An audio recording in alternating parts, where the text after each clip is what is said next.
जी 5 साल सवेरे अपने आप कुछ नहीं किया।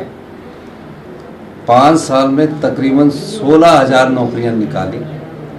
उसमें से जितनी भी नौकरियां निकली वो JOIT की जो थे वो हाई कोर्ट में फंस गए, फिर सुप्रीम कोर्ट में फंस गए। हमने उनके समय की जो नौकरियां थी उनको भी कोर्ट से जीता, सुप्रीम कोर्ट से जीता, और निश्चित तौर पर हमने 1 साल में 22,000 नौकरियां निकाली। तो जयराम ठाकुर जी को वो नज़र नहीं आ रहा कि आपने 5 साल में 16,000 नौकरियां निकाली और हमने 1 साल में 22,000 नौकरियां निकाली है।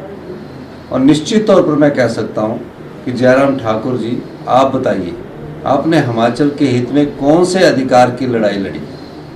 आप अग्निवीर योजना लाए, जिसमें पहले फौज में जो हमारा नवयुवक भर्ती होता था वो सोचता था कि मैं देश की रक्षा और सीमा की मैं रक्षा करूंगा, उसके लिए मैं अपने प्राणों का बलिदान दूंगा।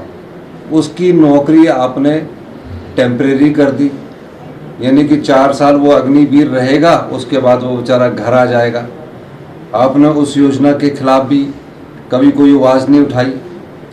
और जब आपदा आई तो उन सांसदों से भी पूछा जाना चाहिए, तीनों सांसदों से, कि आपदा हिमाचल प्रदेश में जिन्होंने 22,000 परिवारों को उजाड़ कर रख दिया जिस आपदा ने, उसके लिए आपने कोई स्पेशल रिलीफ पैकेज की कोई बात नहीं की। तो जयराम ठाकुर जी के पास कहने को कुछ नहीं है।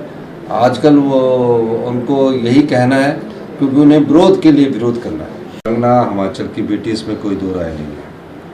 कंगना के पिताजी जो थे वो भी कांग्रेस के जनरल सेक्रेटरी रहे हैं, और निश्चित तौर पर कंगना पर किसी भी प्रकार की कोई आपत्तिजनक टिप्पणी ना तो हमारे युवा प्रत्याशी विक्रमादित्य सिंह जी ने की है और ना ही किसी नेता ने की है।